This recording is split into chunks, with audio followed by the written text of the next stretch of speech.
On today's episode of the Spencer Covey Show, we have a very special guest with us today, Miss Andrea Wallace, a.k.a. SuperDre. Woo! I've got an applause thing. Hang on, maybe we should get the right one. Oh, that's the cash register. So the fake applause button? Yeah. Welcome and thank you for joining us. Thank you for having me. It's lovely to speak with you in such an official capacity. Why, thank you. Thank you. And I appreciate you for not blocking any of my pre-screened questions. Uh-oh. Oh, you didn't get the list? I'll be like, cut. You didn't get the list? Oh, no. Well, let's start with the current day. Your present title is CEO of OPNR. That it is. The online connecting platform for musicians looking to get connected with established bands and open for them. That is correct. Yep, and venues, organizers. Yep. So two-sided marketplace, bringing together these two wonderful groups of people in symbiotic harmony so we can help those organizers sell tickets. And so primarily so everybody kind of wins. Like money gets made, rooms get filled, new musicians get shows. Okay. So before we get all the way into opener, let's just do a little bit of how you got here. Sure. As the entrepreneur journey. I think it's been covered quite a bit. But yeah. I've been seeing you in the media lately. How far should I go back? Yeah, so well, when did you know that like business ownership was for you? When did you decide that you wanted to be the boss? Because you've had some sweet gigs too. Yeah, I don't know. Like it wasn't really like a I want to be the boss kind of thing more than it was like I just knew I really wanted to do something with music. And I felt like that was the only way I was going to be able to do it. Yeah. So it wasn't so much like I like wanted to run something, I think, as much as like I just wanted to not do what I was doing anymore. Okay. Like I knew I couldn't do it forever. Yeah. It's like once you've done something for like a decade, it's kind of like, can I see myself living the same life for another decade? And I was like, I don't know. I don't know. Got to turn the corner. Yeah. So I just knew I kind of wanted to do something different. Didn't really quite know what it was. Didn't know how it was going to work out. So yeah, I would love to say I had the whole thing planned, but truthfully, like it's been a winding of course. road, I think, to get here. Yeah. In the combination of music and startup scene, I feel like it's probably like very challenging. Yeah, I mean, in some ways, but like because I was already a musician, I was already an entrepreneur, so it's like, I think in my mind I made it more different than it actually was. Oh, but like that I didn't really even fully realize until like once I got into it. I'm like, I've been doing this the whole time, like. You know, like managing finances and seeing what's coming in and what's going out and getting new customers. And like that literally is the life of anybody who's an artist because you're creating whatever you're creating. You know, in the case of like, a musician, like you're performing. So that's sort of like the way you're generating money, but your product is your music. And like you have to have distribution for your product. Like, so it's...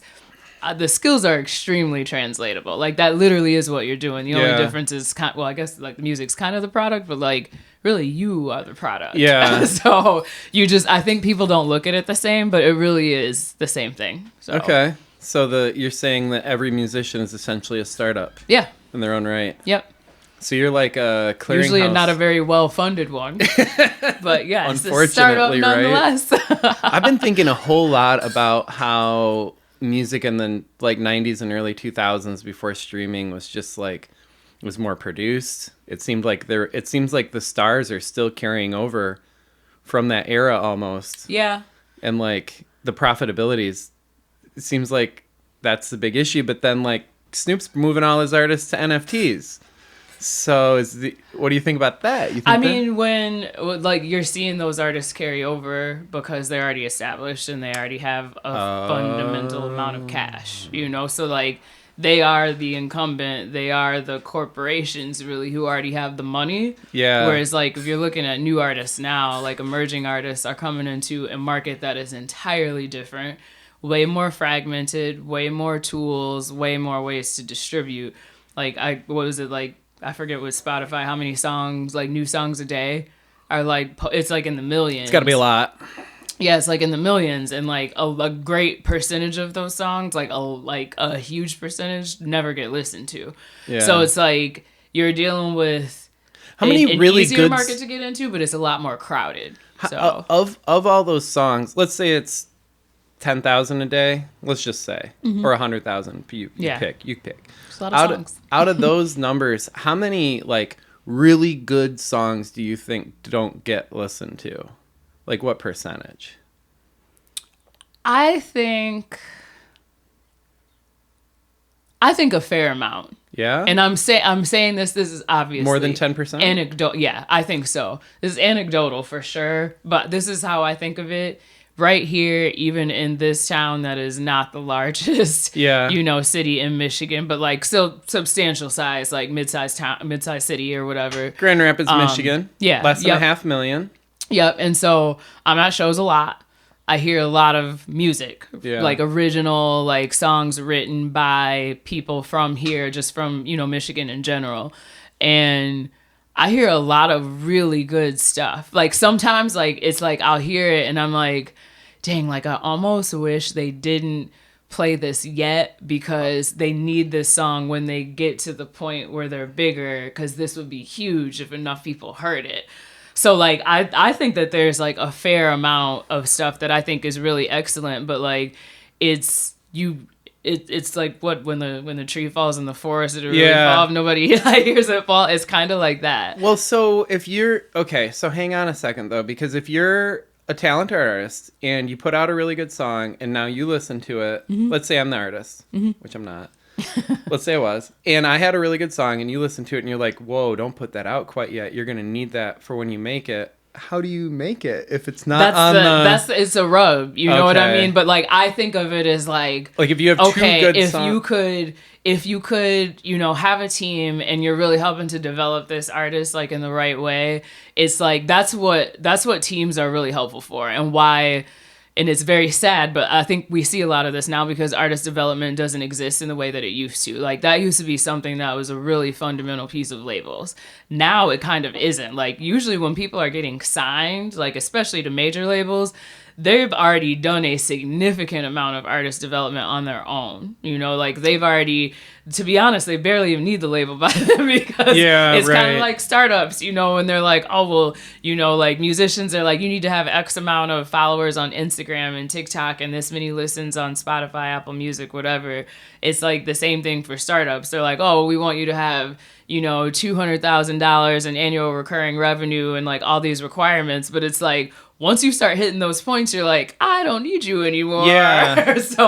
But it's like an interesting kind of rub because you need to be developed to know when is the right time for right songs. And like, it's really a timing thing. Like there are tons of talented people.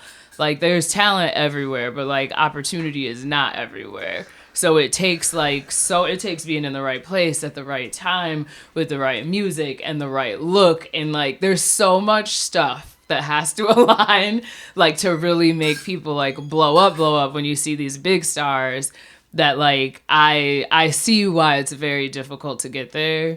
Like personally, I don't even think that that's a journey I would ever even like want for myself. Like the pop star journey just seems insane to me. So you just said that there's talent all over the place, but there's not opportunity all over the place, which is a good line. Yeah. I don't know if you've written that down or before, but that's good. I mean, I've heard similar statements before, but yeah. And like, I haven't, so I like it. So what would you say is, like, you just kind of like quickly rattled them off, but could you go through like, what are those 5 or 6, maybe 7 factors that have to be just right for the artist development to be just right? Like, and what I'm really going for is like, what's the top 3? Is it look? Is it talent and location? Or is it like location and like who you opened for, perhaps? And like has a lot to do with it. But I think talent obviously is like kind of a given. If you don't have that, everything else kind of falls apart. But we see every day that like some people might not be super talented, but they have that thing. Yeah. Like the it factor or whatever, which can be something else. Like you don't need to be the best singer, but maybe like you have a super weird, unique voice. You know, that like when people hear it, it's so distinct that like it doesn't matter if you know sound like Whitney Houston or not. This voice is so cool that you're like, oh wow. Like so you think of Macy Gray, like not a classic, like wow, that voice sounds, you know, so like operatic or whatever, but it's such a cool voice that like you're like, wow, I will always remember that. Whenever it comes on the radio, you know exactly who it is. Yeah. So there's like, I think there's a uniqueness factor that can be part of it. There's, you know, the talent piece of it. Certainly, I personally feel like playing an instrument definitely helps. Like, but I'm also just probably biased. A little biased. But you know, and sometimes it is like a look or a thing or just like, but that weird like it factor is really a thing, but it can be a lot of different things or maybe a couple different things combined. But you gotta have it. Yeah. You gotta have it. It helps. It helps. Like, you can survive on some other stuff, but when you have them all, like that's when like, and very few people have all of them naturally. Like that's why artist development is a thing. Like you'll see, you know, when people back in the day, like think of like somebody like Alicia Keys, you know, had really been developed as an artist. Like, yeah, of course, she can, you know, already sing. She can play the piano. But there's other stuff, like, that you need to make mass audiences of people like you. You know? So it's, like, some of it's personality, how you come across in interviews, and, like, maybe how you dress. And, like, it's just a bunch of stuff. And, tattoos. Like, when you want to be at that level, I think. So does Opener... Does your initiative have that baked into it? That kind of like soft skills as well? Yeah, so we don't so much get into the soft skills. Like our main area is making sure people get a fair shot to even get to be performing on a stage. Because there's a whole lot that has to happen between making music in your bedroom yeah, right, to like actually hitting a stage, and that's how large the stage is, like almost doesn't even matter. But there's just a lot that has to happen in between there, and in order to get to that spot, it's kind of hard. Like you sort of need to be hustling. You need to have something to share once you hit a stage. So like you need to have done something. You need to like you need to have access to those spaces. A lot of times, like people who get those slots are like people who know people, you know, like, and once you're in there, it's easier. But like for the first, you know, 2, 3, 4, 5 times, like those slots can be really hard to get. But at the same time, if you can get those slots and if you're good and you can nail it, like that can be the beginning of like something really huge for you. So it definitely, you know, so you gotta show up for the big break. Yeah, you gotta show up ready. Gotta show up ready. Gotta show up with a product. So you gotta have something to say, something to share. Yeah, like, you know, and there's a lot of like stuff behind the scenes, but some things you can develop for, and some stuff like you should just be doing. Like you shouldn't have to be developed for someone to tell you. You need to like be professional, be there on time, you know, and just be generally like a kind person. Like a lot of those things go a long way. It's the way that I'm kind of decoding it in my head is it sounds like what you're saying. If I was a musician, that I got to treat it like a job. A little bit. I got to treat my art like a job. At least that piece of it. Yeah. At least that piece of it, because that being the people have expectations, like the live performance piece of it. Yeah, because you want people to pay attention to you. It's like an even exchange. Like that's why you hear artists talk about energy a lot, and like how hard it is to perform when you don't get energy from a crowd. Yeah. Like you need something from them and they expect something from you. So like it does kind of need to be like this like symbiotic relationship that's happening there, and when it's good, it's good, you know. Yeah. But when you've been to shows where you're like, this is kind of rough, like, and like it just means something's not like jiving, like something isn't vibing there. Yeah. Or whatever. Yeah, that's the ones where you talk over them and just get another drink and wait for the person that you and that's for never fun. Yeah, it's never fun. Well, probably less so for the entertainer than for the audience, I would imagine. Like you want people like crying when they're listening to you, not like hands everywhere telling your buddy about the last, Yeah. So with the ongoing correlation between startups and music, from my experience with the startup people that are super successful are driven to the point of insanity, almost. Yeah, madness a lot of times, or they're on the precipice of it and they're somehow able to not fall over. Mm-hmm. Is music the same way? Absolutely. So you want that. It's honestly, I feel like music is worse because it's such a personal thing that you are sharing, and like being on both sides, like I can say for sure with startup it can be like that too. Like there's just a lot of, you put so much of yourself like into this stuff that it is hard to not take things personal. But like I can still manage not taking certain business things personal, but like when it comes to music, I have a very difficult time not taking that, because it literally is something of you. It's like your kid basically. And like it's really hard to, like, when people say like I'm an artist, like I'm sensitive, like it's true. Like because you put so much into this stuff, and I think in particular for like singer-songwriters and stuff too, like there's so much that's very personal that goes into these songs that like putting that stuff out there is like, it exposes you. Like it's like a vulnerability that most people might not quite understand.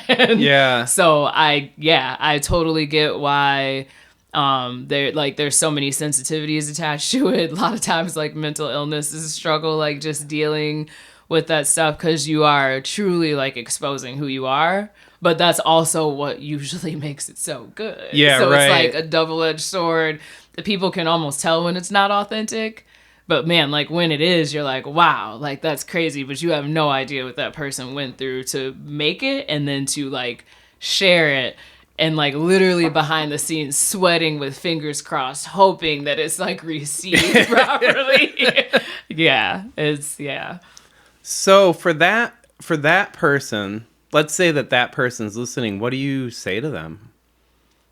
I mean, I still think it's worth it. Like, and I still think it's worth it because when it's real, I feel like it always resonates with people. Yeah. Like, even if it's painful, like the stuff that like you like really, really work on, I think, and like really put your heart and soul into, it does seem to be that the more authentic it is, the more people are like, I think it just speaks to people. Like they can, it's like you can just tell, like, wow, they really went through that. Yeah, and so it's easier to, I think, identify with some of that stuff. And I think a lot of times, especially I think when it's real storytelling in music, not that the other kind of music isn't just as impactful or whatever, because there's all different kinds for different reasons. But I think the stuff that's like real emotional, like storytelling stuff, whether it's like rap or country music or like blues and like R&B, like the stuff where it's like the heartbreak or, you know, the struggle of like stuff that you've gone through, you can tell like when it really happened to somebody. Yeah. Because you can just tell by the stuff they say and like how they say it. I think it just hits really different. Yeah. That's like the real human element. Yeah. Yeah. It's sharing stories with people. And people love that. So I think that it's been said a lot that artists you have to let it out or else it becomes toxic almost. And so if you're a musician, it sounds like you're in the position of having to let out this emotional thing, be it a roller coaster or a trauma or a struggle or whatever. Yep. But you almost have to let out something that you might not want to. Mm-hmm. Is what it sounds like you're describing. Yeah, I mean, I wouldn't say that's unique to musicians. I think everybody should. That's why I'm a firm believer that everyone needs therapy. Yeah, right. The only difference is I think musicians are a little bit more risky and willing to put it on the line, like for everyone to hear. Why do you think for people to like react to it? That's just, and I don't know that it's maybe more than other people, but they have a specific medium in a way, I think, for it to be an outlet, whereas a lot of people maybe don't. You know, some people paint. Yeah. Some people work out. Yeah. You know, but like performance art is different because you've chosen to take whatever is this thing and you've chosen to share it like with other people, sort of. And sometimes it's in the hopes of what people react to, and some people don't care. Like, I know some artists that are just like, I'm sharing whatever I share. I could care less what people think about it or feel about it. There certainly is that too. But I think for the most part, like, especially those first projects, people are like, I have something to say. Yeah. You know? And I think that they're not necessarily looking for a reaction, but I think the reaction from other people, if it's authentic, is like a very natural one. And that kind of helps to feed like additional projects and stuff. So. Yeah, and I guess if I'm thinking about it, the vast majority of art, except for music, can be left up for interpretation. Mm-hmm. If you're doing visual arts, I mean, unless you're trying to sell something, then you want a clear, call to action. But if you're painting something from the heart and it doesn't necessarily visually represent what was in your heart, it's up for interpretation. But with music, I would, I guess, assume that you want people to understand where you're coming from. You want people to get you. Yeah. You're really trying to get people to empathize with you, where with other art forms it might be a little more veiled. Like, yeah, I think so. I mean, I think for most people, they probably want what they are saying to come across in the way that they intend for it to come across. Whereas like some paintings, you literally have to have the artist like, what were you trying to, what am I supposed to get out of this? And then you're like, oh, okay, I see where you're going. But it can have like a wide variety of interpretations. But like if you were sitting down with like an elder and they were telling you a story, like they're telling you that story because there's a way, there's something they want to share with you. And I think like largely like that's how music tends to be. I would say the only places where it tends to be a bit more abstract is if it's like purely instrumental or like purely percussion. Sure. But even then, like those all have a story, like African drums all have a story, like Native American drums have a story. So even though there isn't words necessarily that accompany it, like the speed and like, how heavy, like, you're maybe hitting drums or whatever, all are part of the story. So even when there isn't words, it's still there. Are you into drum circling? I have personally, maybe I have participated in a drum circle or two at music festivals. Yeah.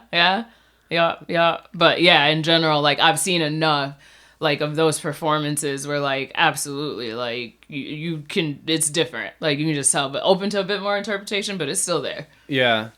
I feel like you're the type of person that would have taken a, like, drumming class and, like, read the drumming book and then, like, I've definitely read some books, and, like, been in performances and stuff like that. I just, like, it's fascinating for, I don't know, I like world music and I like to know what people mean by it and, like, why it's important to them and to the culture and all that stuff, so. I have speakers in my truck, as you know, and sometimes I go down the road and I feel like I'm in the middle of a drum. I love it. Just like echoing in a drum chamber. I've been going to these drum circles in Ganges lately on Tuesdays. Of course you have. There's like 5 or 6 of us. It is so much fun. And the teacher doesn't make us be good until like halfway through, so we can like do whatever we want the first half. And then the second half, she makes us do what she wants. But the first half... It's like children. Yeah. It's just like, wow, wow, wow, bow, bow, bow, bow, bow, bow. You get to make all the... Oh, it's so much fun. There's something about... To me, there's something about, like, expressing myself through music that expresses something that's not expressed any other way. Yeah. And I don't know how to necessarily describe that any better, but that little bit of music that I feel like I'm capable of, even though it's like, it's like, oh, yeah, there is something that lights up. Mm-hmm. That's really, like, it's really nice. Yeah. And then the feeling afterwards of having made music, like, with other people is really nice. Yeah, I think everyone should play an instrument, so. Yeah. Do you think... And there's something different about playing with solo, which is great, but playing with other people, too, I think is, like, fantastic. It's just like a team sport. Do you think that there's a word? Is there a word in English or maybe in a different language that you know of that describes the feeling of playing music with other people? I don't know if there's a word for it. Yeah, I don't know. Because, I mean, joy. But that's not... I experienced... It's different than that, yeah. Yeah, it's something about... I don't know. Because I still, even now, like, I haven't played, like, in a symphony in a long time, but... like when I go, like just to like even Grand Rapids Symphony or other ones, like even just hearing them, like when they're tuning, like at the very beginning, it's like, it just like literally takes me back. And like, I almost want to like tear up. Because it is like, I don't know, there's just something about it. You got all of these instruments that, yes, they're the same, you know, like instruments that are usually in every symphony, but like every person still plays it different. Every, you know, vibrato on a violin that a person does is not the same as the way another person does it. So there's all these like flavors of stuff that are coming together that make it sound like a whole thing, but it's unique, like versus other symphonies, because it's unique every time. Every person's unique. Every instrument is slightly unique. Like there's no two violins that are exactly the same, that sound exactly tonally the same, you know? So I don't know. There's just like, it's just so different every time. And there's so much that's unique about it that I don't know. That's why I think everyone should try it, because like it's so difficult to describe like, and like put it in words. But like when you feel it and hear it, it's like, yeah. It's, there should be a word for it. Yeah. I challenge you to invent a word. Invent a word for it. That describes the joy of playing music with other people, or I guess listening to, but I think it's more playing. I think needs its own word. Like it can be listening, but only if you've played. Yeah, like, yeah. Because it hits like a little bit different.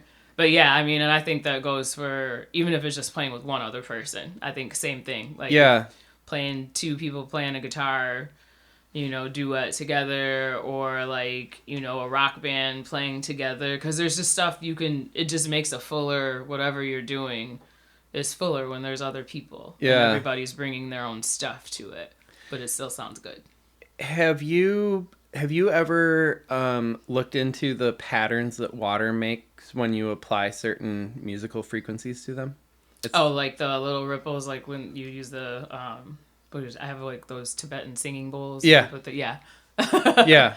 Or like if you put water on a speaker or something. Yeah. And change the frequency, it has like. Yeah, like different designs and stuff. Yeah, I've seen the sand. There's like a whole thing that I'm not even gonna go dive like super deep into it, but like the sand designs and stuff and art that you can make based on like sound frequencies and how the sand will move and make different shapes and like all that. The study of that has a name. I don't know what it is. Yeah, I don't know what it is. But it's cool looking. It's surreal. I saw a video of somebody just the other day. They had a hose attached to a speaker. So the hose was spraying water, not much. You know, it's just kind of like a you know, pretty poor stream, but there it was. And it was hooked up to a speaker, and they were changing the frequency, and the water coming out of the hose would... Yeah, like do different stuff. Yeah, do all kinds of different stuff. There was like an art exhibit like that I saw somewhere, and I was like, oh, that's like a cool idea. Yeah. And that, I guess it's a roundabout way of saying, I wonder if part of the joy of playing music with other people is experiencing being on the same frequency. Like quite literally. Be. Yeah. Or like complementary frequencies. Yeah, something. I mean, it definitely might be. Like, there's a certain level of, I don't know, like togetherness. Yeah. And like syncing that like kind of has to take place. Yeah. I mean, you have to tune instruments to one another. Like, and that is a frequency where like you can hear it in little waves, like when it's off. Like, so yeah, I'm sure there probably is something like, and I would say it's the same thing when people are singing together, you know, like harmonies and stuff like that. It's this, maybe even more so since it's your actual vocal cords. Like doing it. So this is a very 101 question, and maybe I'll cut it out, but I'm still interested to ask.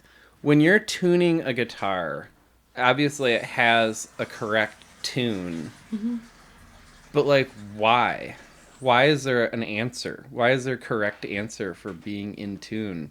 And it doesn't seem to be an opinion. It's like a machine that can tell you if you're in tune. Like there's an answer. Yeah, I mean, because it's an actual frequency. That's what it is. Like, yeah, and it's a frequency, but mind you, there's a whole lot of things it depends on, like your culture and how many notes you believe are in, like exist within music. Like, so we have our scales, you know, of music, but there are other cultures that have notes that we don't quite have. So it really, a lot of it is like definitions of things that have happened over time. So that's why, like, when you hear certain instruments where you're like, whoa, that sounds so different than anything I've ever heard, it's because, like, there's certainly mathematical, like, equations that are consistent, like, across sound. But in terms of what we determine as, like, this is a middle C, like, could be widely open to some interpretation, but it's sort of like you just kind of set that as a standard because as you're building instruments, you want some kind of uniformity so that if people are playing together, that there's some consistency. Like, it would be terrible if, like, Yamaha had a different middle C on their pianos versus Steinway. Yeah, right. Because then, like, it would be really hard to, like, have a concert pianist playing along with a symphony and, like, all the notes are different. So I think some of it has to do with uniformity, but there is, like, certainly scientifically and mathematically, like, that stuff remains consistent. But there are instruments that do things that maybe our standard instruments here, like, don't do. And who knows, maybe in space there's some different stuff. I don't know. Yeah. And who knows, I don't know what an instrument sounds like in space. Maybe there's, like, something that totally bends sound differently depending on different environments. I would imagine that probably has an impact on stuff. I don't know. There's so much more about sound that is kind of mind-blowing that we don't really talk about a lot because it makes you sound crazy. One example is have you seen the pyramid where you can be in front of it like 100 yards away and you go, and it like makes a loud like bird sound? Mm-mm. It's like in South America or something like that, and it's just what I said. It's this pyramid that's moderate size. It's probably like 50 or 60 feet. It's not like one of these massive ones. Yeah.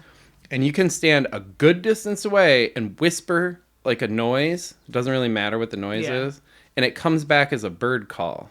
It echoes back as a bird call. If I was super high tech, I'd have somebody look it up. Yeah, there's some stuff that, like, the room that's, like, that room, I can't remember where it is, and it's, like, so quiet that, like, it actually, like, will drive people insane, like, if they stay in there for too long. Like, there's a whole lot around... Sensory deprivation. Yeah, like, sound that is very fascinating. But will make you sound nuts after a while when you're really diving into it. Well, what? What's an example of, I mean, even that, like, it's, like, imagining silence at such a level that, like, it would literally drive you nuts, like, because it's so quiet, which makes you wonder, like, even things we think are quiet aren't really that quiet, you know? And, yeah, so... Do you have any singing pictures where you do the picture and it goes like no, I don't. I've seen them, but I don't have any of those. I listen to Joe Rogan just like every other white male in America, and his current. At least you admit it. Yeah,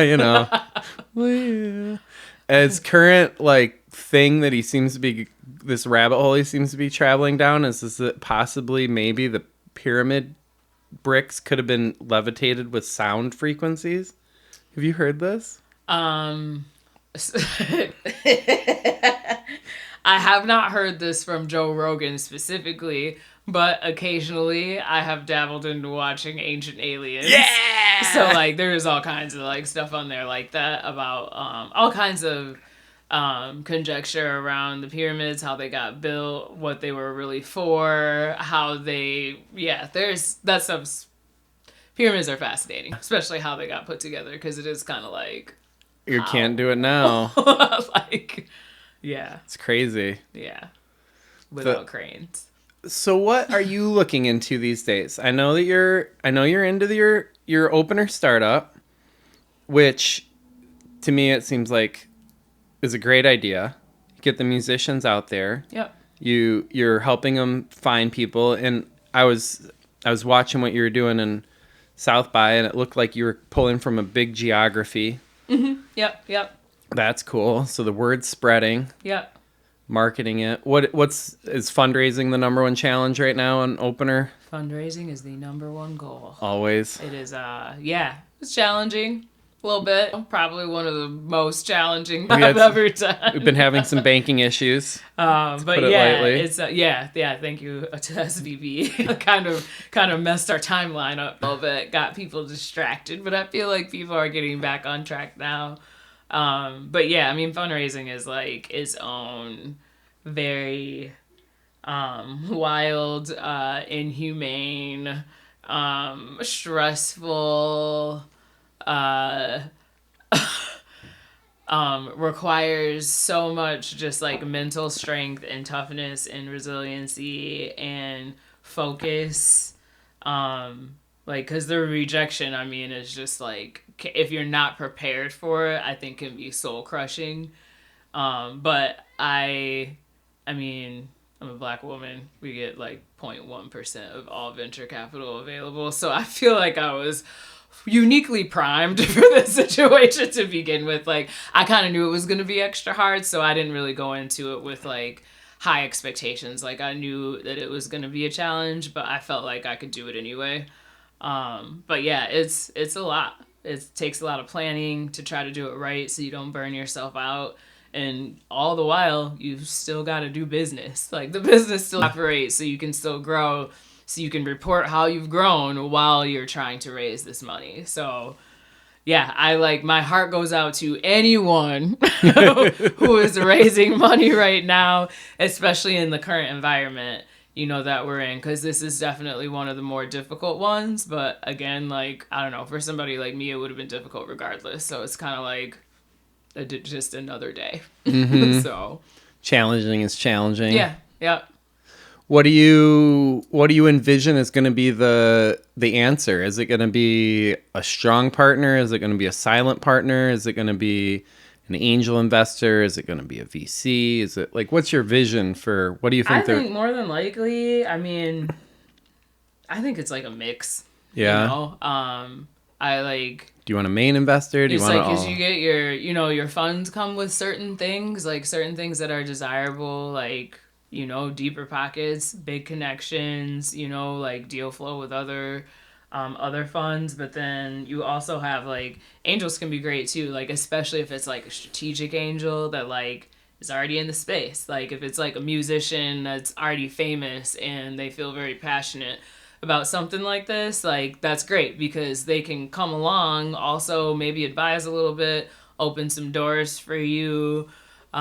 So yeah, I mean, shoot, crowdfunding, I like now I think is really cool because like people are pulling out all the stops. Like it's like, it used to just be like, oh, I'm just going to do this and it's just going to be VC and it'll be like that. Like now it's like, okay, it's like all cylinders firing. Like you're like, maybe we can get some angels to join, maybe a fund or two to join, maybe you do some crowdfunding along the way, grants, pitch contests, anything non-dilutive. Like literally I am doing everything. Like if it is out there and if it is available, I am doing it. Arm wrestling competitions? Pretty much. Like I'm about to do the Kentucky Derby, like just to see what happens. Like, yeah, watch this. Yeah, it's like you really have to like make everything kind of work for you. That's honestly a lot of the reason too, like why I haven't fully stopped performing, because there's so much about me like still being like active enough in the space that like gives me more, I guess, like even more insight, you know, is even like I'm doing things where I'm like, oh, I see how the industry is shifting, like how people are doing booking differently. And like, these are things we need to think about. Like, here's what's coming, like knowing that AI is like right here front and center. So like starting to integrate that and things in a way that me as an artist would also want them integrated. But then also as a venue or as like an agent or a manager, what tools would I want my manager to have that might be like enabled with those same features that could help things move faster and all that. So I'm everything, all of it. If there's an available opportunity, carpe diem, I am seizing the day. Yeah, without question. There you go. That's good news. Yeah. Where are the music hubs in the United States right now? Okay, so some people might disagree, but personally for me, I still think Detroit is a huge one. I mean, it's Detroit Rock City for a reason, electronic music, like, place of the world. It's still, tons of hip hop, blues, R&B, Motown, like all that stuff. Like, so there is a very like piece of authenticity, I think, that's there that is difficult to replicate in other places. Nashville, certainly, if you are a singer-songwriter, like, yeah, there's been a lot's changed over the years, but like, that's still kind of where you want to be, you know? Austin, also huge for live music. LA being LA, like, for a reason, but like tends to be, that's like your more, I would say, still more like pop stars to me, like a lot you want to be when you want to be a star, like that. Seattle's still great for live music. Brooklyn, fantastic for live music right now. But I think every state has their place. Chicago too. Yeah, Chicago too. I would say Chicago I really like for festival like reasons. Like, I think that they have got a really good handle on like their urban festival scene, which I really like. Okay.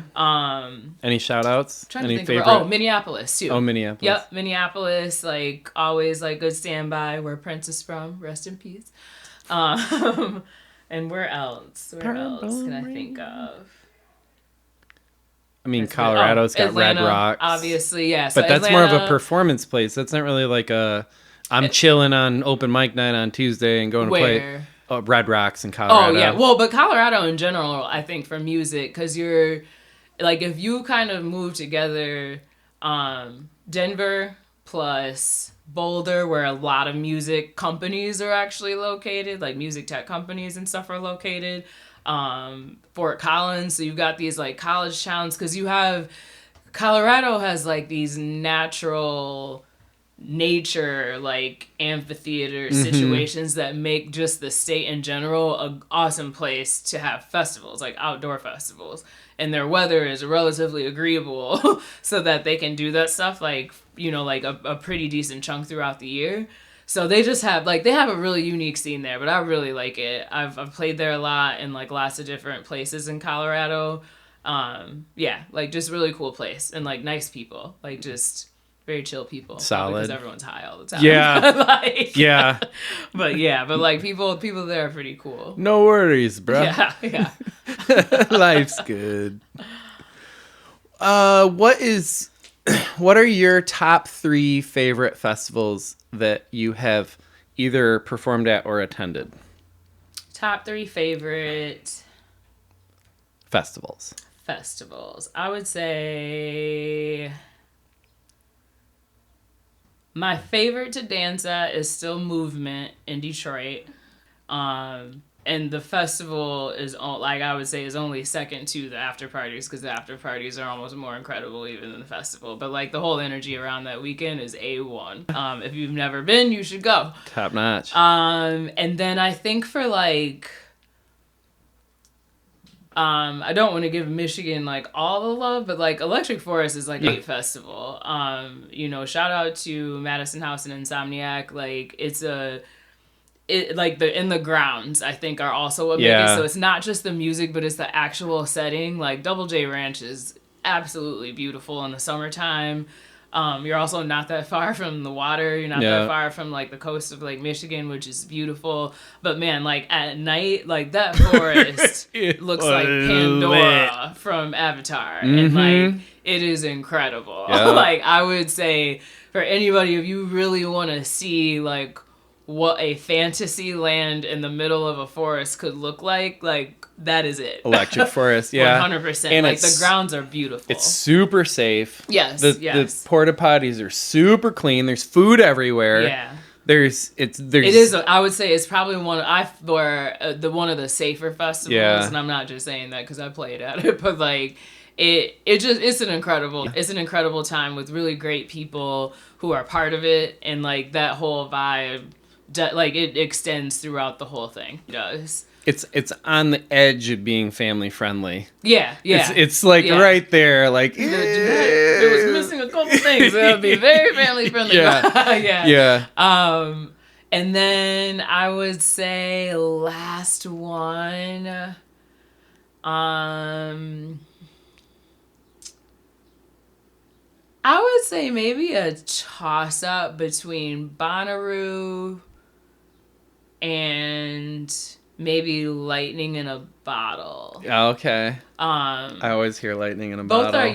Both are really fun. Like Bonnaroo is like a more, like to me, like actually I almost have to like, maybe I'll give honorable mention. I'll give honorable mention to Lollapalooza because Lollapalooza is like like a classic live, like all kinds of music like festival, but it's Midwest, so it doesn't have the same flavor as like Coachella. It's just like different, but like it's live and it's packed, like tons and tons of people there. And then I'll give one more honorable mention is Afropunk. And I would say the OG Afropunk, the one in Brooklyn. Just like such a cool festival. Like it's like the last time that I went, it's been a while since I've been, but like I saw Grace Jones perform. She like came out on a horse. What? It was just like it was just so mind blowing, and like it's such a vibe because fashion is such a huge part of it. Okay. So like, I mean, everybody's like outfits are so cool. Like everyone's hair is so cool. Like it just is like, it is a vibe. Yeah? Like, it really is. Okay. It really is. So like, I love festival culture though, because they all each kind of have their own flavor. And even when you see the same people perform, those performances still like are shaped by whatever the festival is, like a little bit too, because you adapt like each one that you play at. So yeah, those are probably like my top ones. Okay. My top ones. There's some that I've never been to that I would love to go to one day, like Glastonbury, like stuff like that. But yeah, that's the UK one, isn't it? Yep. Yeah. Yep. Yeah, that's why I was saying US, because like once you get into the world, there's just, like, that's too much to cover. Yeah. There's got to be Rock the Bells too, like the hip hop festival. Like, what about Basel? Yeah. Art Basel? Or is yeah, that so not like really a... yeah, well, so I like Art Basel is almost more like, it's more of an art festival than music. It's more like almost more like South by Southwest. Oh, it's yeah. like, so it's like this thing that's going on, and as a result of this thing, there's just like cool stuff everywhere. Yeah. Kind of like, so like a little bit like closer to like a city festival with like these different showcases and activations and parties and stuff kind of going on, like flanking the whole thing, which also I think is really cool. It's just like a different kind of like a little bit of a different experience. And yeah, like those like are cool because you usually like, you need to know people. Yeah. Who like know where the stuff is happening. Yeah. Like, yeah. You got to find it. Yeah. You got to know the people that know the people. Yep. So usually the stuff that you find is like real dope because, I mean, it was hard to find. So it's not worth going to if everybody's going. Like, what is, now without revealing all of the magic, what is maybe like a little hint you can give to somebody that is looking to find the magic? That wants to find the person that knows the person that knows the person that knows where the party is. Is there a little kind of like, here's how you be cool, kid? I don't know. Say you move to a new town, you know, you got a new job, you're looking to meet people, you don't know where all the cool stuff is. What's the... I guess you just be cool yourself. I don't know. Like, I'm trying to think, because I've moved a lot, different places. Somehow I was always able to find those people. Some way. Like, and usually right away. Like, I mean, obviously I'm a musician, so that certainly helps. Like, usually when you're tapped in with certain scenes, and like, I'm like an electronic music producer, so like it's already an underground scene sort of to begin with. Yeah.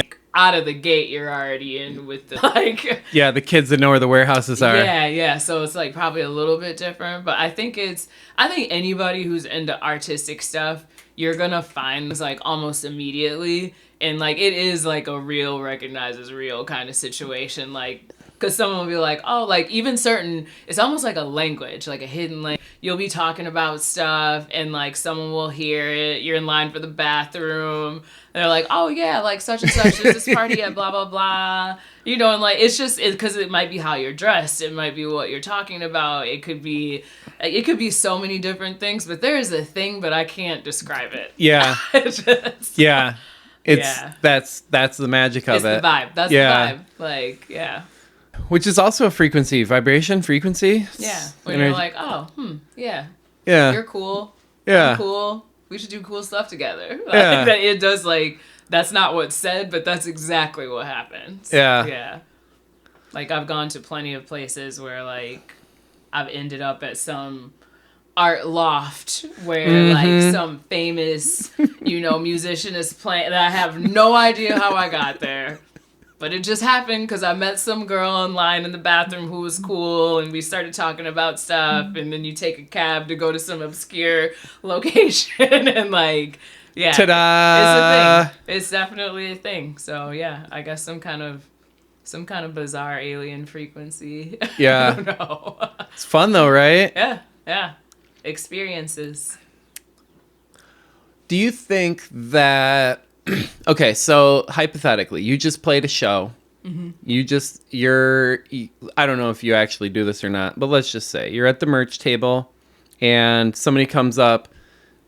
Have you ever had this interaction where somebody comes up to you? I know this is my hypothetical scenario at the merch table, and they like say something, or like they do something, or they ask a question where you're like, "Oh, you got that spark." Like, is that ever? Can you think of a time? Maybe. I guess, like, yeah, probably. Yeah. Or, like, yeah, I mean, because I've had, like, even at merch tables and stuff, like, on tour or whatever, and somebody's like, oh, like, I'm having people at this place, like, you should come afterwards, like, yeah, like, stuff like that. And, like, if there's a thing, yeah, I don't know, like, whatever that thing is, yeah, like, I'll be like, yeah, I'm gonna go. Yeah. Like, I think... I don't know what the brainwaves exchange there to make it be like, oh, this person seems cool. This could be an interesting experience. They also don't seem like an axe murderer. Like there's all this stuff that goes unsaid that happens probably within like a 30-second exchange that you're like, this seems okay. Body language.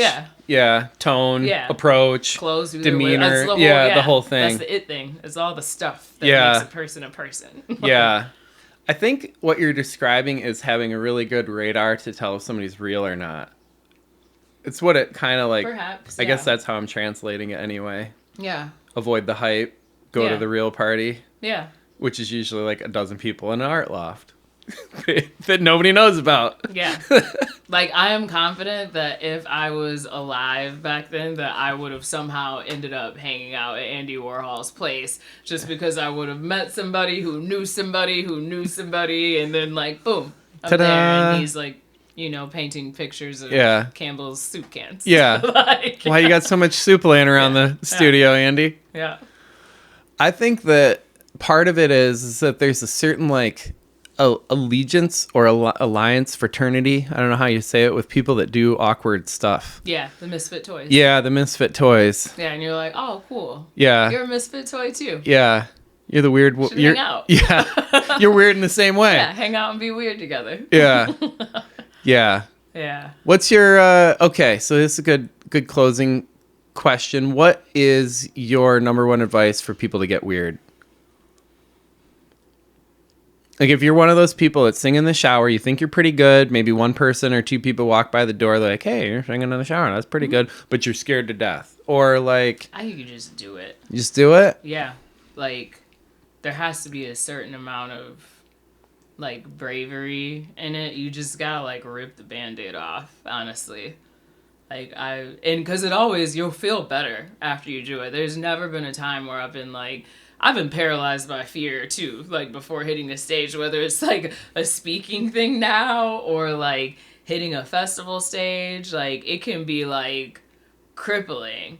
But like once you are out there, it's like you'll never regret it. I don't know anybody who's been like, I wish I didn't perform at Bonnaroo. Yeah, like, right. Well, yeah. That was such a waste of my time. I was so nervous. Like, even if you were nervous, like, again, it's the energy that you get from it is only going to make you, like, better and usually more brave, And there's, like, I think there's power in the stair steps of, like, I was really scared to do this thing, and I, like, pushed myself, and I did it anyway, and it was awesome. And so, like, now I know I can do more. Like, I know I can do anything. So instead of it being, like, this I can't, like, kind of attitude, it's much more of, like, no, like, I know I can do it. And, like, that took a little bit for me, too. But, like, now I've gotten to a point where even if I'm really terrified, I'm still, like, I don't know, I've done all this stuff that I didn't think I could do.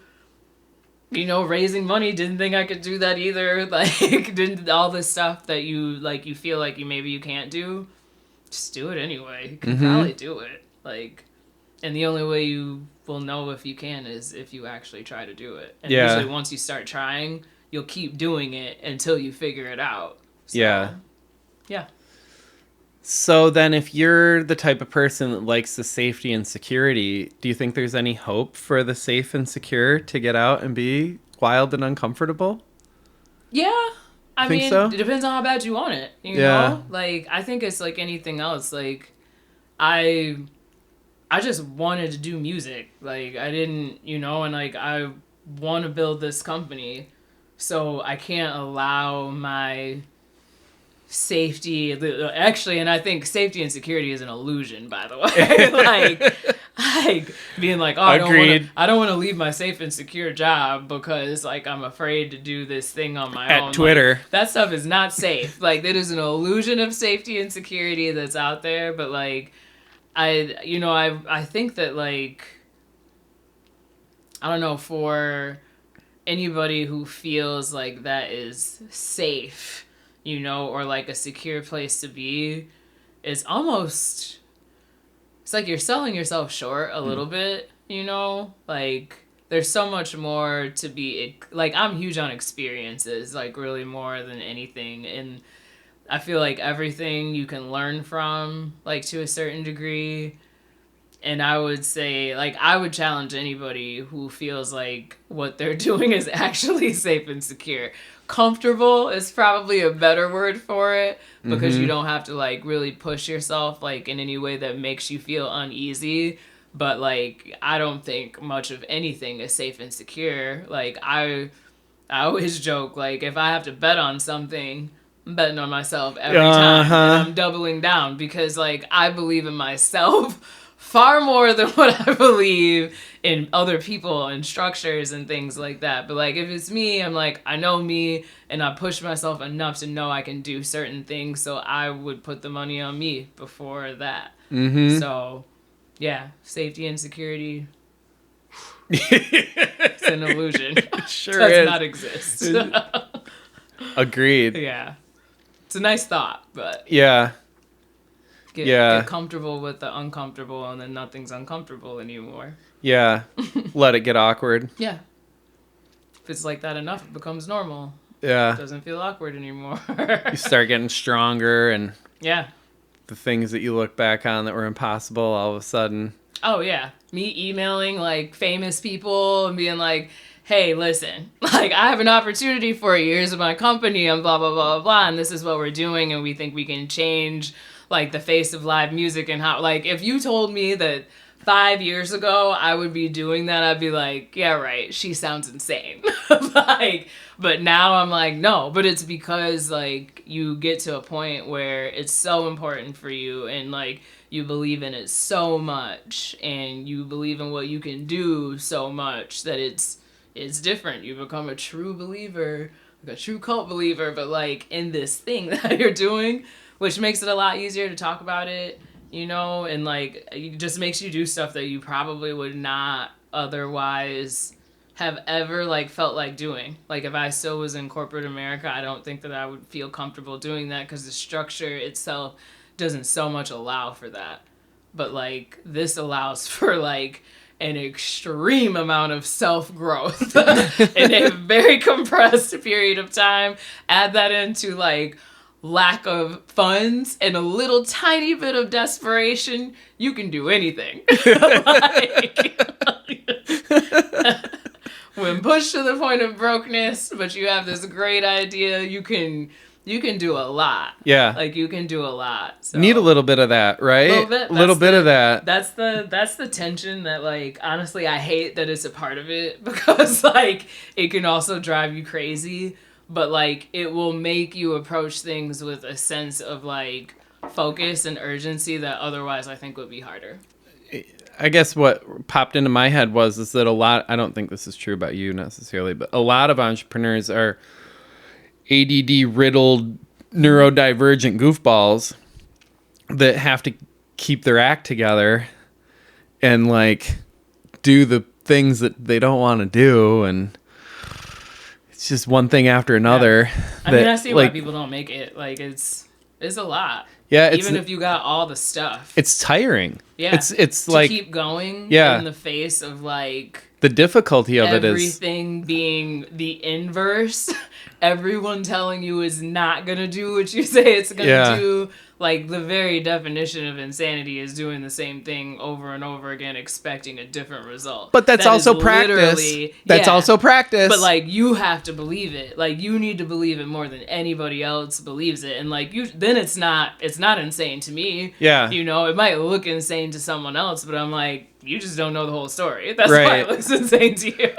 Do you ever go back and look at your, days of practicing piano songs, and like the first couple times you do it, like, oh god, I can't believe I messed that up, and like the 100th time it's perfect, Oh yeah.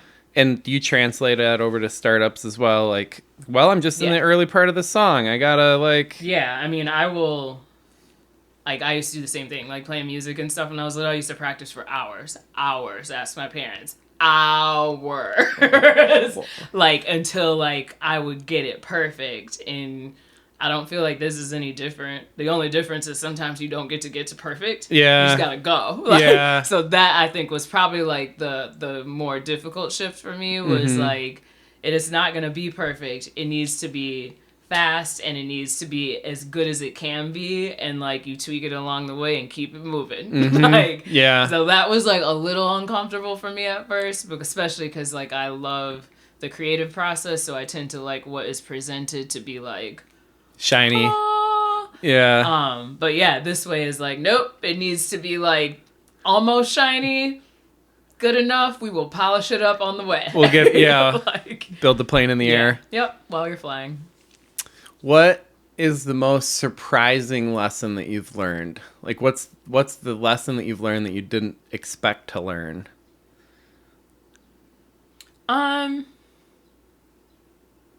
Probably that, like, I think like the network of people that are like each have their own little tiny piece of the journey along the way. Like, people are more helpful, I think, than I thought.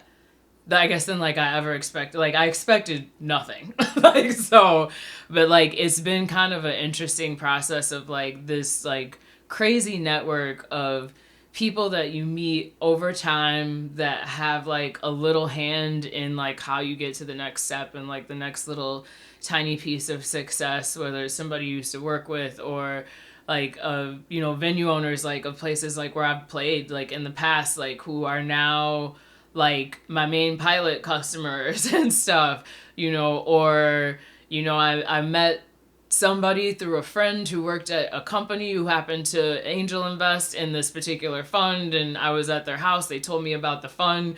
Then I find out that someone else I knew was actually on the board of directors for this fund, and so I met with her even though I hadn't seen her in like 4 years.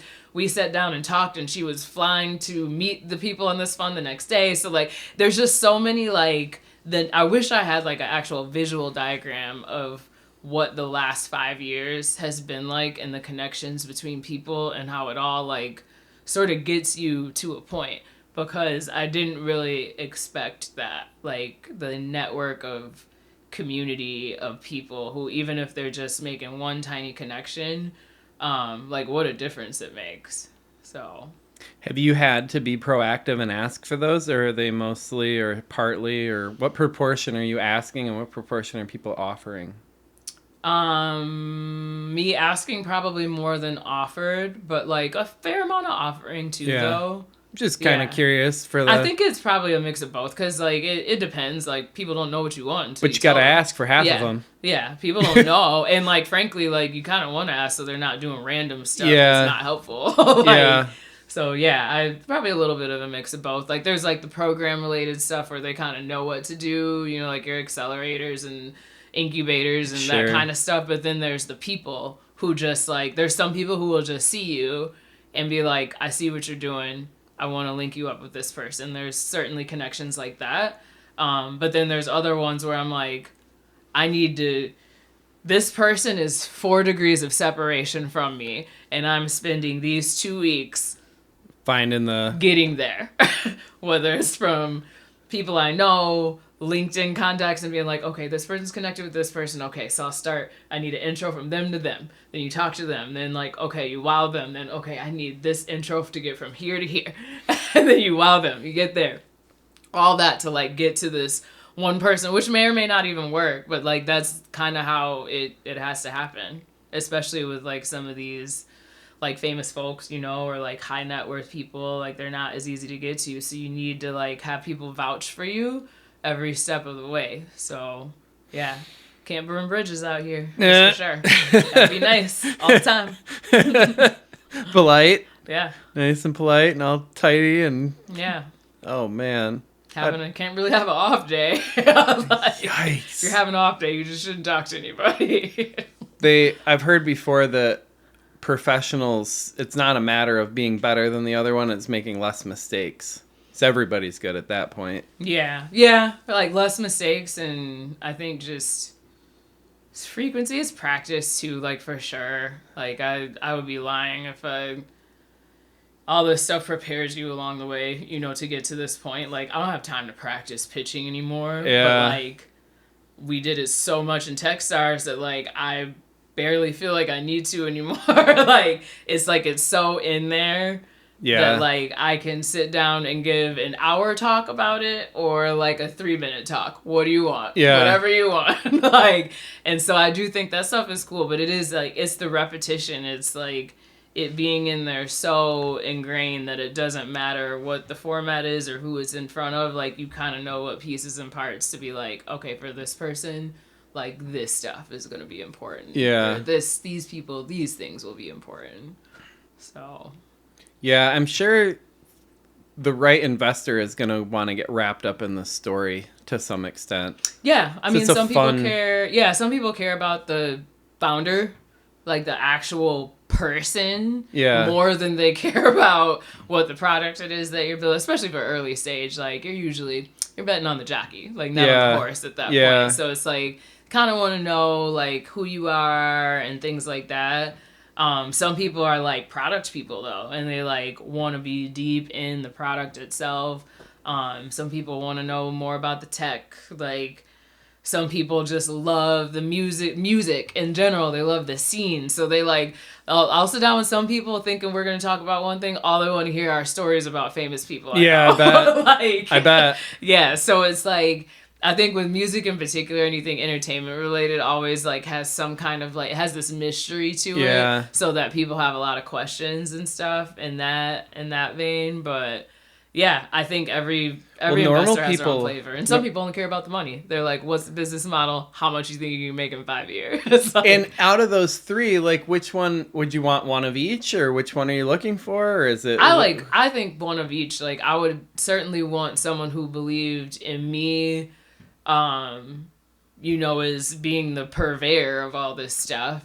But, like, I certainly want someone who's, like, focused on the money, like, and, like, who can help, like, guide and, like, to me, like, that's what I think is valuable. Like, if you're going to be around, it's, like, great if you have something to offer, to help in that area. But then I think third, like, someone who understands the space and, like, the passion in the space and why we're doing what we're doing and why it's important, and also why we're doing it in the way that we're doing it. Because there are plenty of other people who have tried and are doing this differently. There's a reason like why we're doing it the way that we're doing and why our business model is a bit different and all of that. And so I think with the right people, like that really resonates with them very easily. So, are you at liberty to share how much money you're trying to raise right now? I don't know if I can actually say that because technically it has to be in front of accredited investors. Yeah. Okay, well that's a little bit of that's a little bit of a tip. Thank you, Techstars. We've learned that there. Yeah. Yeah. That's good. Yeah. An accredited investor is somebody with a portfolio of over $1 million, and I think it's like you have to have is it 300,000? 200 or 300, something like that. Like is it some income kind of, or some amount of assets or something? I don't know. Yeah. I don't have it. It's like two or not yet anyway. Something like that. Yeah. Like two. It's something kind of funky that I don't really think should be a thing because, like, it just like that just is. I mean, I feel like people should be able to do what they want to do with their money. If they have some cash and they want to put it behind something, like they should be allowed to do that. That's their business. Like, I don't see why I don't know. We find all kinds of ways to make things weird and inaccessible and inequitable. No reason. Like, well, I think that the accredited investor thing is a carryover from other things. I don't think I'm positive that it is. I think it was the finance bros on Wall Street Yeah. that messed it up for everybody for like swampland in Florida kind of thing. Yeah, I could see that. I mean, where they're getting like a teacher to give them. Yeah, because it's like you don't want people $20,000 being taken advantage of, but also at the same time, I mean, I don't know, people with illegal means that have a lot of money and invest all the time, you know, so it's like, why can't regular people who just have some cash but maybe not that much, but like have a really good opportunity in front of them, like, that's their business. How long do you think it's going to be until OPNR gets bought out by Kleiner Perkins or Kleiner Perkins or whomever? I don't know. I don't know. I have no idea. Do you have any like strong competition in the yeah, there's certainly some other players who do like pieces and parts, I guess, kind of what we do. Like, not anybody that has the same process though of how we do it. Like there's definitely some unique stuff I think that we have going on. But there are like, you know, there are certainly other booking platforms like who do booking. There are, you know, platforms that, you know, do some talent discovery kind of stuff. But it's definitely packaged up like quite a bit differently. But like in general on the live music side, there's like, because music, it's like the recorded side, live music side, like the live performance side, and the vast majority, like I would say like 95% of the innovation has been on the recorded side. So like stuff like your distribution, rights management, publishing, and adding like AI in those places, like has been where in creator tools, like tools actually for musicians to create music, like that's where most of the innovation has been. The live side, the only innovation that has happened over there pretty much is in ticketing. Like, that's about it. And even ticketing, especially in this country, is really difficult to get, like, a stronghold on stuff because of Ticketmaster. Mm-hmm. So, I think playing in this space is definitely different. But, like, there's so many problems that, like, you just pick one to solve. Like, we just picked one of them, you know, like... But there's a lot that hasn't changed for a very long time, and that is the live side is where people are making all their money. Mm-hmm. So like, you know, the money's there, the industry is definitely there. It's a big like side of the industry, and there's a lot that I think is really open to change to make things better for artists, but also to just make a better experience for people who are buying tickets and like going to these shows and who want to support. And, like, helping the people who make this whole thing happen, like, an ecosystem of the people who, like, make the shows actually take place, like, so they can have a hand in the success, too. So a little equity. Yep. Shouldn't be as, like, off balance, I think, as it currently is. You guys getting the AI rolled in there? Yep. Have you said? All right. Working on it. The little API hooked up to the... Okay, You'll hear about it soon enough. Yeah. No spoilers. No spoilers here today. Yeah, there's a lot of cool stuff that we're really working on that I'm pretty excited about, like around like touring and all of that too, that I think will be really cool for artists and also for their teams. Okay. So yeah, so people can like make some money. Get paid. If I was a small community in rural Michigan, like a Pullman or a Bloomingdale or a Bangor or something, and let's say I was doing Grand Junction, if you will. Say I was doing like a little event or something like that in the summer. Is your platform something that I or they could get onto and find musicians? Mm-hmm. Is that a thing? Yep. Let's say I lived in South Haven and I was like, oh, I want to put together a South Haven City Festival or something. Let's just say. Yeah, I could easily go on OPNR, create an account as an organizer, put an opportunity out there and say, like, looking for musicians of these genres all across Michigan, put in some criteria around what I'm looking for genres, subgenres, location, all of that. We have over 2,200 musicians just in Michigan that are on the platform. What? Yeah, there's a lot in Michigan. People don't realize that. But yeah, over 2,200 just in Michigan alone. An alert would go out to them, and whoever fit the criteria for whatever it is that you're looking for could potentially submit for that opportunity, and not just submit, but also use our proprietary fan claim process to allow fans to claim support for them. So that actually brings the fans to our platform, and those are like the target audience of segment that we can use. They're primed to sell tickets to, because they already support these artists. We know where they live. We know all the stuff that they do. We know what they're into. They're the prime audience we would want to sell a ticket to. So that also will, not only are they filling out this lineup with what they're looking for, but also we can help them with closing the gap in ticket sales. So Nice. So That's a great answer. So if you're by chance scheduling Harbor Fest for 2024, you could use it right now. Good to know. Yep, but lots of like city festivals, municipal festivals, like block party, street fairs. Lots of them use us.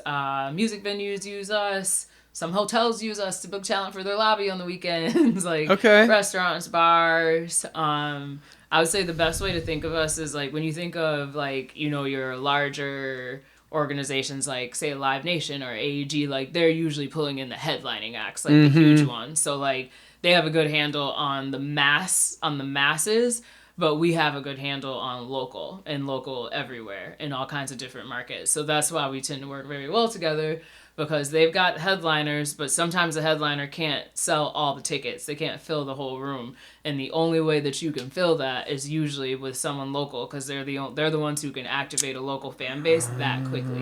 So it's like those two things need to work together in a symbiotic relationship. So if you get like 70%, say, from like a nationwide draw, but then you can get like 30 from the local. Yeah, you know, sometimes the headliner can sell everything, you know, but like there are, I would say more often than not, unless it's a massive, like Beyonce doesn't need help selling tickets, you know, Taylor Swift doesn't need help selling tickets, but like, you know, a lot of like your acts that's like the top 1% of music industry. It's very, very small. It's a tiny, tiny sliver, even though they make a lot of money. The real music industry is happening in like, you know, large cities, mid-sized cities, and even small towns like all across America, and these like 200-person bars up to like 2,000 cat venues that like you have, you know, acts are touring through there every single night. Like that is the real music industry, where you have these indie acts like who are making like sometimes a really good living touring like 200 days out of the year. Like that's the real stuff that I think a lot of times people forget about, because you see these people at the top are so visible, but like it's everyone else is carrying the whole thing. Yeah, right. Know? The 80-20 rule. Yep, full and you effect. need those people like humming along like a well-oiled machine all the time to make sure that the venues stay open. The bartenders are serving drinks and getting paid. The security is there securing stuff, sound people and light people. And there's a huge ecosystem of people that kind of go along with that are strongly in the middle. Like, and that really to me is like the real like music industry. The real people doing the real work. Yeah, those are the jobs. Like people who are doing it as a job and not necessarily living in a mansion, but maybe living really good. You know? Yeah, the lifestyle business. Yeah.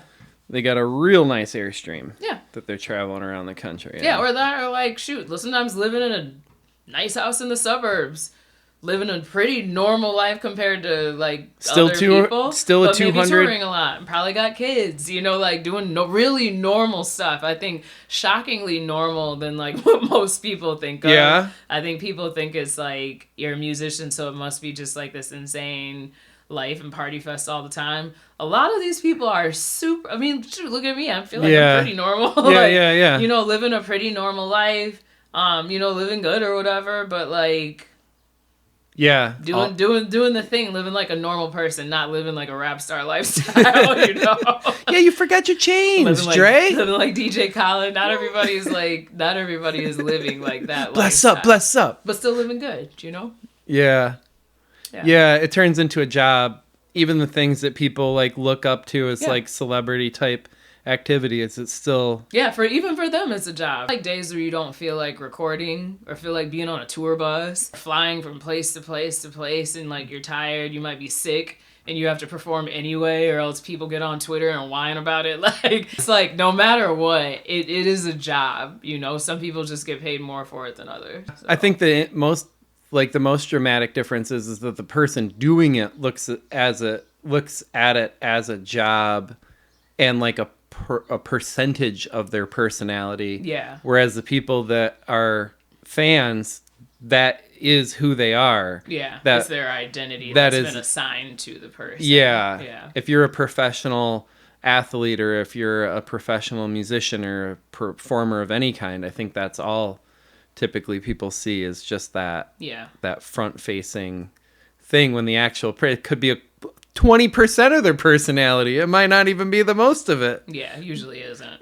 There's a public facing thing, and then there's like who you normally are. Like. And I think that the difference is the people that resonate with the hype or the real. Yep. And some people see through it. Like some fans see through it, and I don't know, fandom is like its own. That deserves a whole other segment because we've been studying a lot about that too, and it is a wild phenomenon. Like what's like the wild? Is there one wildest, most standoutish? Like what the heck? It's just to me, I think it's just that there's so many different kinds of fans, and even like with music, the fans are different.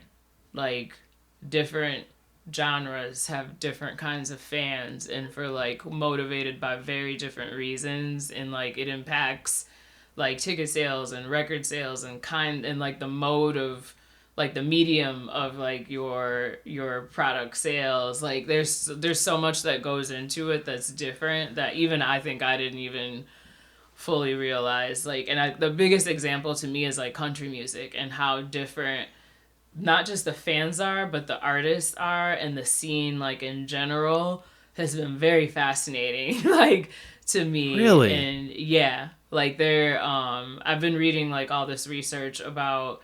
Because I was trying to figure out, I'm like, why... Like, so for actual album sales, like, country still does very... Like, physical copies, they do great. Like, better than any other genre. And it was, like, trying to understand, like, why that is... old trucks, old CDs. Like, well, it's the fans themselves and the art. It's like it's a mix of different things, but the artists are much more like personally connected to the fans. Like they're very regular in the sense of like they're certainly stars, but they don't treat themselves with the same like weird stardom, I feel like, as like pop music does. And I was like reading all these like, you know, like all this like research stuff from like Media and like Luminate and these other organizations that all they do is like do analytics on music and fans and sales and everything. And like country fans like see themselves in the artists. Like, so there's like a very real connection. Like you'll see the artists walking around, like meeting people more in person, like at shows, after shows, and like just being really connected with them in a different way, so they see themselves in it. And I think some of that has to do with like storytelling and stuff, but I think also it just is like there's a hominess about it. Homie? That like yeah, that okay. Like that makes people feel very connected. Whereas like for like pop stars, people look up to them. Yeah. They like put them on a pedestal. Kind of. So it's like this, like, wow, like I could never be Justin that, Bieber, you know, like that kind of thing. Yeah. But then, like specifically, like even for rap music, it's like fans see a lifestyle that they are aspiring to. So it's like all these fans are fans, but like the reasons are dramatically different, and so the behavior around these fans is dramatically different in terms of like how they engage like with the artist, whether it's online or in person. What they're willing to spend and how they're willing to spend it. Like it's more complex than people realize. It's not just a person buying a ticket. There is a fundamental exchange of stuff like happening, and it's really fascinating. Like social, not social capital, but like social determinants of music health. Yeah. Wow. Yeah, it's a really fascinating thing, like how fans behave and like what motivates them. And yeah, and that all leads into how much they're willing to spend. And that's usually what artists are trying to get to, or their teams, at the very least are trying to get to. It's it's a whole thing. And that feeds into a strategy of like when you release stuff, how you release it. And some people get it right every time. Some people don't, Have you got your personas built out? Yeah, that's basically like what you just said. Yeah. Huh. Wow. Like there are the people who are willing to risk it all, open a credit card, spend all of it on getting the first wave of tickets to be up front. And then there are the people who like really like the artist, but they're like, whatever, if I can go, I can go. But like, it's not the end of the world. But like, I'm a fan. I listen to their stuff every day. There's just like, there's so many different levels. And then there's like regular fans and super fans. And like, Have you seen the video meme of the Pokemon collector guy? No. Do you think everybody's spending $1,200 a week on Pokemon? Well, I don't know. I don't know if they're serious. If they're serious, they are. That's what I'm doing. Yeah. People, yeah. Psychology, and it's a whole thing. Oh, man. So now you're tapping into that. I'm all in it, swimming in it every day, trying to understand why people are doing what they're doing and how we can make them do it in a better, more efficient way so everyone is happier. I have a fan follow-up question. Somebody along the lines is up on this information. Do you think that it's the manager, like the country music manager, that knows that the fans are like homies and that's how you can treat them? Or is it the musician that's just naturally doing it? It's just like, I'm being real and this is how people are receiving me. I mean, think it's somebody. Everybody. You think? I think it's, in a different way. Like, I could certainly tell, like, when, like, oh, this really works, for fans. But, like, the reason why I might think it worked might be different than, say, like, what an outsider, like maybe a journalist who's studying it and watching it, might interpret it very differently. The manager is probably looking at it through the lens of money, like tickets and merch, and, like, okay, how can we exploit whatever is here, kind of. Where the musician's usually looking for the connection piece of it. So it's probably all the same stuff, but the ends of the means are very different. Like why you would be looking at it in that way would be different. So it's the lenses, are definitely different. It's fascinating. It is, it's mind blowing. Like when you start like really looking at numbers for stuff, it tells a story, and like we all call it emotion, but there's math behind it now. So it's dang, like you can really like manipulate stuff. Like if you kind of know what you're doing, like you're basically reverse engineering the result, and then seeing if you can replicate it over and over again, make it a repeatable process. Like those are the artist development people and organizations that tend to be really good, that can crank out stars. Wow. Scooter Braun. Like, people like that. Rick Rubin kind of guys. Yeah, like you can, if you have a handle on it, ultimately it's really having a handle on the psychology of people and how you can like, okay, make this person who's already really good at what they do find their fit, find their niche, and then, see if you can grow that, sort of. It's more like social engineering than like music science. It's a brand, like you're selling a brand, just like you're trying to find new people to buy Pepsi, trying to find new people to buy Drake. Like, because especially after a while, you start running out of audience. So you're like, okay, we need to get more of something different. How do we do that? And like, you only know how to do that if you know numbers and psychology and how to motivate people to an action to do something different than they've done. Wow. And what more powerful way is there to do that than music? That's why brands hire music and buy music all the time, to get people to do stuff. Yeah, there's that. Pied Piper. Yeah. Yeah, right. There's this quote you can pick the laws if I get to pick the music. Yeah. Have you heard that before? Yeah. Yeah. It's so true. Mm-hmm. People are there's It's the greatest form of crowd control of all time. music. Yeah. That's literally like I used to joke about being a DJ, like especially when you're doing like in like clubs and stuff. Like we're basically crowd control. Like if your marshal is coming and the place is too packed inside, the dance floor is too packed, there's stuff you can do, songs you can play to like move people in the room, have people go to the bar, have people go outside. Like there's like if the crowd is getting too hype and you're worried about like, okay, it's like getting a little uncontrollable, like you can change that like with the music. Like it's people are shockingly easy to control with music. What's Whole the tone can change. What's the go outside song? It's not necessarily a song, but It's like, more of it like can a be like like you can maybe play something slower, maybe something older.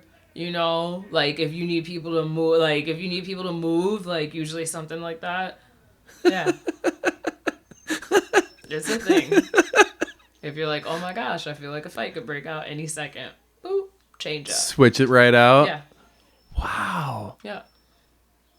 And that was so when I see like crazy stuff break out, I'm like, yeah, you could have stopped that. Sometimes like you can't stop everything for sure, but like if you're really keeping an eye on the crowd, like you can figure out how to be like, okay, I see that this is not going in the direction we need it to go. We need it to go back this way. If you observe the issue, you can control it. Yeah. If you're willing to. Mm-hmm. Wow. It's pure magic. You're an alchemist of magic. Look at you. There's great alchemists all over the world, but yeah, it's just like the art of watching people. You know, like I could pretty much tell at the end of the night, like who's gonna go home with somebody, and like you're like, oh yeah, this is definitely like you, because you're watching people for like 4 hours. Yeah, dancing and from like 9 to what, like 10 to 2, whatever. See the whole drunk progression. Oh, yeah, you see the whole thing like unfolding throughout this story of the evening. Like, oh wow. Yeah. You see a lot. You see a lot. You get to know people from like afar. Patterns. It's and you see the same thing over and over again. At the beginning of the night, you can almost be like, yep, this is going to happen. This is going to happen. They used to talk and don't anymore. Like, yeah, it's human beings are somewhat predictable. Yeah. Patterns after patterns. Yep. What is your take on the diminishing amount of dance clubs? When I first came to Grand Rapids, I would say there was a dozen or so downtown. Are we talking about specifically here in Grand Rapids or in general? Well, specifically here in Grand Rapids is what's got me in this question mindset in the first place. Mm-hmm. But I don't know what's going on in other cities. Brewery culture here. It's all breweries without here. Question, like that became a place where people congregated. Yeah. If you like beer. Yeah.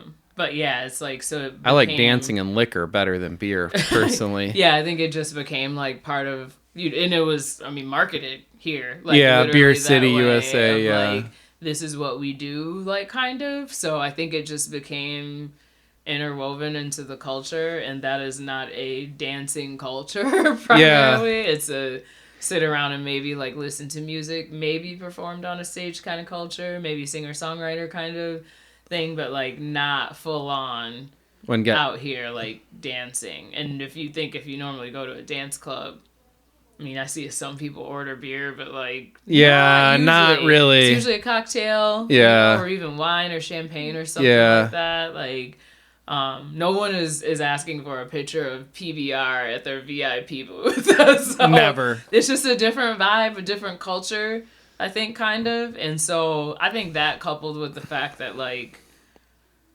it's a relatively conservative area anyway, so like I think it was just easy for people to not dance. Because when Taps got turned into a wing store with curtains. Yeah. So I think that's really all it is. It's just like, so it's not the case elsewhere. Bar culture like just kind of happened to happen here. I can't. They're still dancing in other. I can't necessarily say that this has happened everywhere, but I do think in general, though, like even like hipster culture in general is not a dancing culture. So like I think that kind of came along with like more of like these I don't want to say quieter environments per se, but like more sedentary environments, like your like coffee shops and like tea shops and stuff and breweries, like places where it was more like chill, fashionable. Yeah, like more fashionable to not be doing that. So I think like some of it's just a culture shift with our generation too. But like dancing's still very alive and well, like in other places. I think like here, because beer was such a strong like thing that, you know, was made here and marketed here. Well, it changed that fundamentally changed buildings, which are places that are gathering places where people met to do stuff, kind of just made it function different. And so a lot of those places that used to be one way, you know, are now this thing. Yeah. So they got him to change the liquor license rules. Is what it was. It was a whole. It's easier to get a beer or wine license than it is to get one with liquor, and you're not about to have a dance club without liquor. Well, and if you notice, like for instance, like Founders can only sell their own beer. Yeah. It's a liquor license. It's like a distiller's to sell your own stuff. Yeah, distiller and brewer license. Grand Rapids made that like.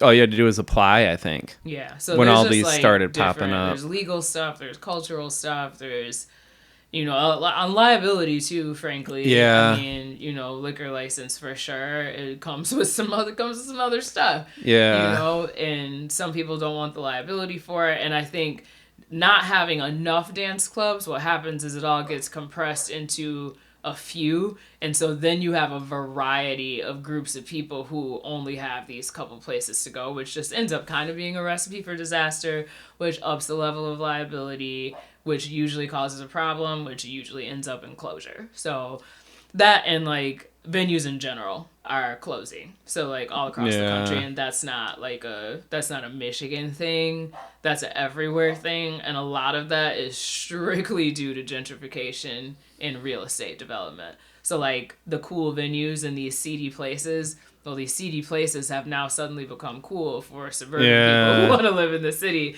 So real estate developers can come in and buy these like buildings where these cool venues, you know, used to be, and now they're turning into condos, and like whoever owns the buildings are sort of like, I mean, it's a great opportunity, so they're sort of forced to sell. So whoever is renting that venue for that business, that club, that whatever, that venue, they're gonna have to close. So it's like, and that is happening everywhere, like towns, mid-sized cities, large cities, like all across the world right now. And a lot of that was like definitely pushed on by COVID. It just made it worse.